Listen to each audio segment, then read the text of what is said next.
PYQs लगाए, तो उसमें से एक भी क्वेश्चन हमको नहीं बन रहे थे।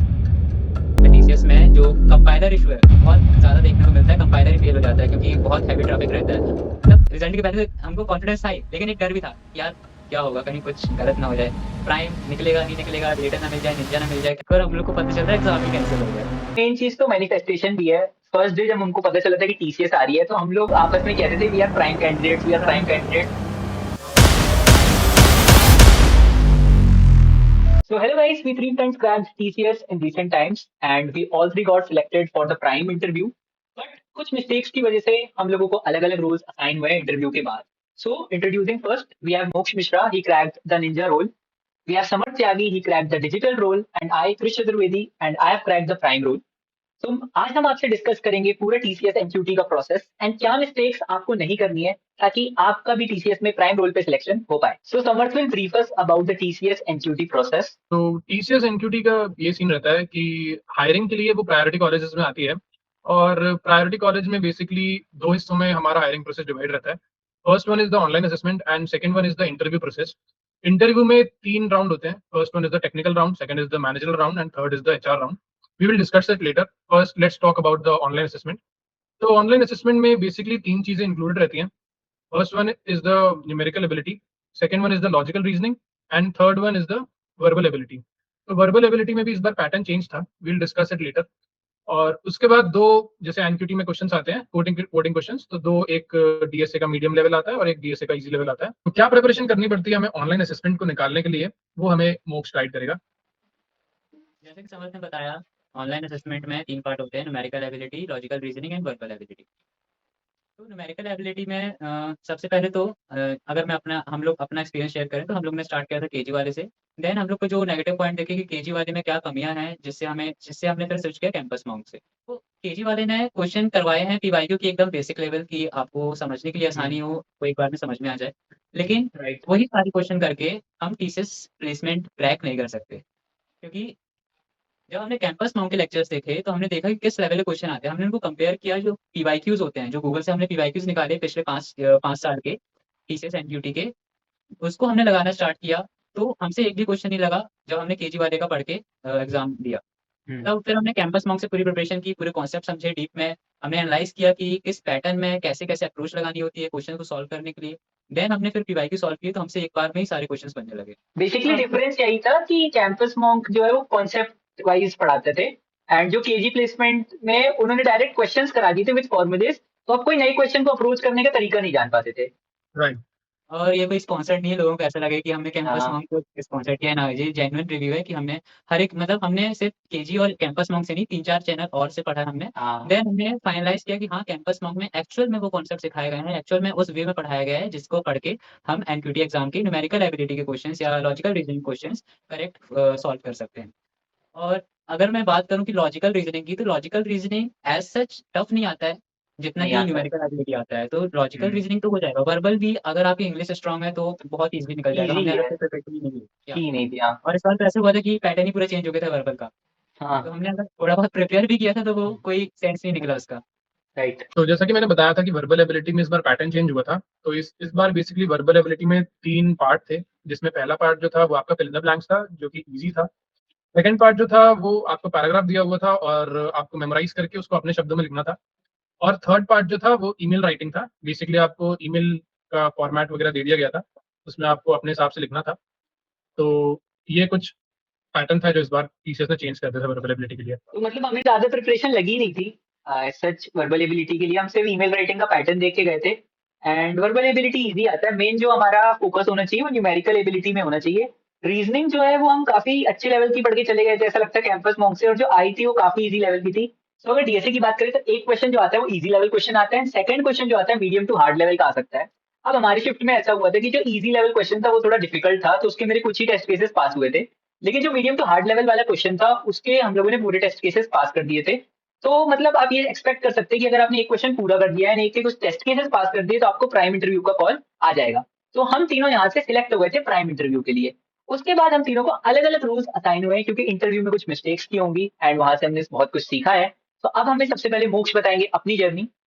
इंटरव्यू होने के 1 दिन पहले हम लोग को मेल आया और हम लोग को पता चल रहा है कल हमारा इंटरव्यू है। वो भी मॉर्निंग 8:30 से बुला दिया गया। हाँ। हम लोग वहाँ पहुँचे, देन पता चला कि तीनों राउंड अलग-अलग होंगे। पहले हमारा टेक्निकल राउंड होगा, देन हमारा एमआर राउंड होगा जो कि ऑनलाइन हुआ था हमारा। बैच वाइज़ हम लोग को डिवाइड कर दिया गया था 10-10 स्टूडेंट्स के बैच में। तो हमारा सबसे पहले टीआर राउंड हुआ, देन एमआर हुआ, देन उसके बाद एचआर राउंड हुआ। तो सबसे पहले टीआर राउंड के लिए गए, जहाँ पे हम लोग को कोडिंग क्वेश्चन करवाए गए, सभी लोगों को। स्ट्रिंग मैनिपुलेशन, नंबर मैनिपुलेशन के जितने मैक्सिमम कोड्स हम लिख सकते थे, उतने मैक्सिमम कोड्स हमसे लिखवाए गए। देन जो भी हमारे वहाँ पे फैकल्टी थी जो टीसीएस से आई हुई थी, उनने हमसे कोड एक्सप्लेन करने के लिए बोला। हमने पूरा कोड एक्सप्लेन किया कि हमने कौन-कौन से क्वेश्चन कैसे अप्रोच लगाए, क्या लॉजिक लगाया। देन उसके बाद हमारा टेक्निकल राउंड हुआ। तो अगर मैं ओवरऑल एक्सपीरियंस बताऊँ अपना इंटरव्यू का, तो सबसे पहले तो मैं जो रिज़्यूमे लेकर गया था, जितनी भी अपनी टेक्निकल स्किल्स मेंशन की थी, उसमें प्रोजेक्ट्स मेंशन किए थे, वो उन्हीं सब से मुझसे क्वेश्चन पूछे गए। और सही बताऊँ तो प्रोजेक्ट्स तक जा भी नहीं पाया था टीआर राउंड में। जो भी मैनेजर थे, वो मेरा समरी देखे, मेरी क्या टेक्निकल स्किल्स हैं, और टेक्निकल स्किल्स के बेसिस पे ही उन्होंने सारे क्वेश्चन्स पूछना मुझसे स्टार्ट किए, और उसी में ओवरऑल उनको 40 मिनट्स लग गए।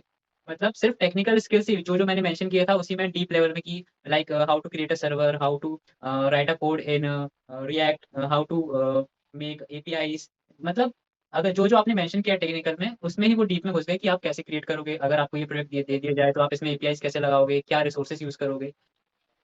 सो मुझे तो ये सारी चीज़ें ऑलरेडी, मेरी टेक बहुत स्ट्रॉन्ग था, मुझे टेक का पूरा ओवरऑल सब बन गया। अब मेरा प्राइम से निंजा डिमोट होने का मेन रीज़न क्या था कि मैं वोकैब में लैग कर गया। मुझे वोकैब ही नहीं आ रही थी। मैं सब एक्सप्लेन तो कर रहा था, एकदम डिटेल में एग्ज़ाम्पल्स दे-दे के एक्सप्लेन कर रहा था, लेकिन जो एग्ज़ैक्ट वर्ड्स आने चाहिए माइंड में, वो नहीं आ पा रहे थे, due to my weak vocab. Then हमारा एमआर राउंड हुआ था, जो बहुत ही ईज़ी था। बेसिक लेवल के क्वेश्चन पूछे, जैसे कि मैं फाउंडर हूँ, तो मैं कंपनी कैसे लीड करता हूँ, मेरा लीडरशिप एक्सपीरियंस, अगले 2 साल में अगर मेरा स्टार्टअप ग्रो हो जाता है, तो मैं टीसीएस क्यों जॉइन करूँगा? ये सारे क्वेश्चन्स पूछे हुँ। गए, और कुछ लॉजिकल क्वेश्चन पूछे गए, जिनका मैंने बहुत होशियारी से जवाब दिया, जो कि बहुत अच्छा गया। देन उसके बाद हम लोग का एचआर राउंड हुआ। एचआर राउंड में कुछ भी नहीं था, बस यही कि आप रिलोकेट कर सकते हो, आप पार्ट टाइम कर सकते हो। तो मोक्ष की जर्नी से हमें पता चलता है कि कम्युनिकेशन कितना बड़ा रोल प्ले करती है टीसीएस के इंटरव्यू के लिए। अब हम समर्थ की जर्नी जानते हैं कि क्या रीज़न्स थे कि उनको डिजिटल में डिमोट कर दिया गया? तो मेरा भी सेम ही था कि मेरे को भी एक दिन पहले ही पता चला कि अगले दिन इंटरव्यू है, और वही सुबह 8 बजे हम गए और टेक्निकल राउंड में हमारा हुआ स्टार्टिंग। तो उसमें मेनली जो क्वेश्चंस थे वो सीवी रिलेटेड ही थे उनके। फर्स्ट में उन्होंने अपना इंट्रोडक्शन बोला कि please give me a brief introduction, तो मैंने वो दिया। उसके बाद फिर we proceed with the CV. तो प्रोजेक्ट्स रिलेटेड ही ज़्यादा क्वेश्चंस थे मेरे। मेरा प्रोजेक्ट अगर मैं बताऊँ तो मशीन लर्निंग बेस्ड था, तो उन्होंने काफ़ी सारे क्वेश्चंस उससे पूछे। फिर जब वो उससे सैटिस्फाइड थे, तो उसके बाद वो नेक्स्ट टॉपिक पे बढ़े, which is cloud computing. So cloud computing was the part कि मैं जहाँ पे लैग कर गया थोड़ा-सा बताने में। तो क्लाउड कंप्यूटिंग मैंने ज़्यादा यूज़ नहीं किया था, मैंने बस ऊपर-ऊपर से पढ़ के चला गया था कि एडब्ल्यूएस क्या है, गूगल क्लाउड क्या है, कुबरनेटिस वगैरह के बारे में, और उतना मेरे को नॉलेज नहीं था। तो वो एक पार्ट मेरे को लगा था कि एक पॉइंट हो सकता है कि मुझे डिमोट कर दिया गया। बाकी कम्युनिकेशन में तो एज़ सच मेरे को कोई दिक्कत नहीं थी। फिर रिजल्ट आया, then MR round, which is also quite a bit easy for me. ज़्यादा कुछ उसमें क्वेश्चंस नहीं थे, बस यही पूछ रहे थे कि do you want to upgrade for the next part and all, like based on the projects, कि अगर आप उसको आगे रियल लाइफ में ग्रो करना चाहोगे या उसको पेटेंट करवाना चाहोगे, क्योंकि उनका प्रोजेक्ट उन लोग को मेरा प्रोजेक्ट बहुत अच्छा लगा था।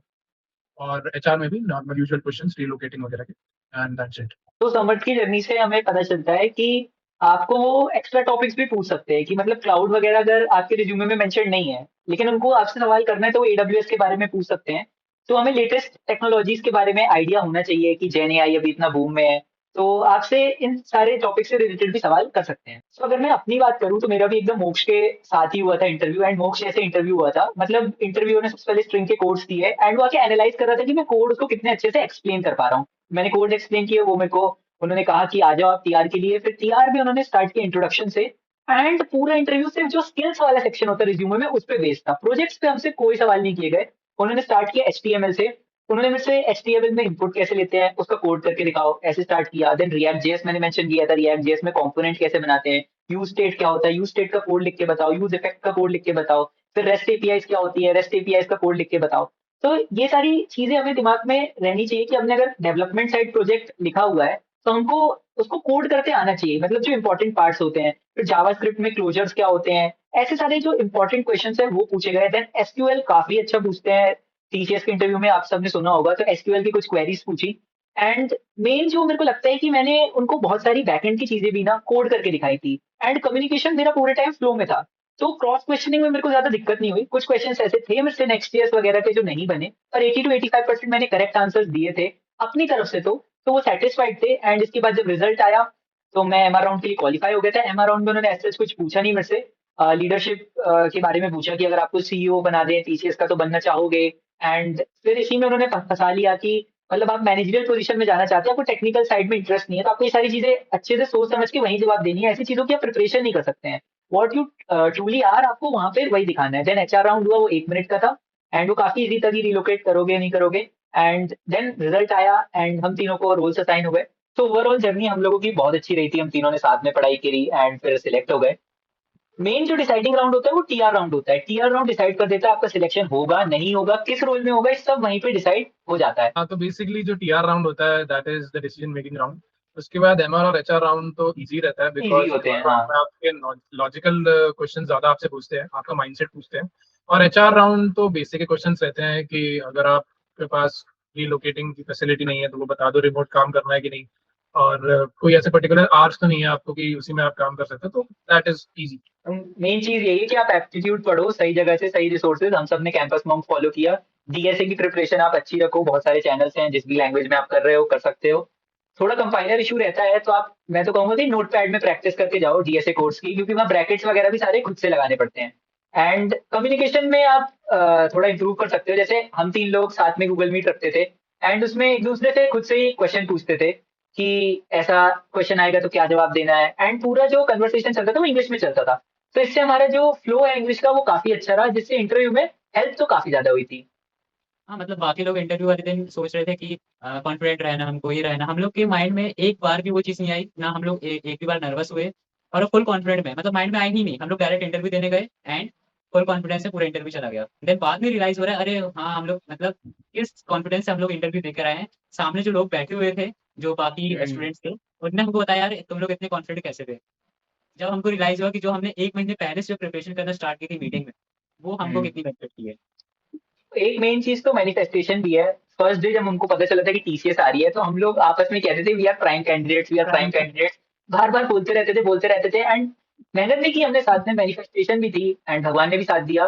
तो हम सबका प्राइम का जो है वो इंटरव्यू तक तो पहुंच ही गए थे। उसके बाद कुछ मिस्टेक्स हुई जो आप लोग नहीं करेंगे, तो आप लोग भी डेफिनेटली प्राइम रोल क्रैक कर लेंगे। ओवरऑल अगर कंक्लूड करूँ मैं कि क्या-क्या चीज़ों का हमको ध्यान रखना है, सबसे पहले तो पहले से ही आपको प्रिपेयर रहना हर एक चीज़ के लिए। ऐसा नहीं कि आप इंटरव्यू भी देने जा रहे हो, उसके एक एक दिन पहले आप अपनी कम्युनिकेशन प्रैक्टिस कर रहे हो, आप कॉन्फिडेंस अपना चेक कर रहे हो, तो ऐसा नहीं होना चाहिए।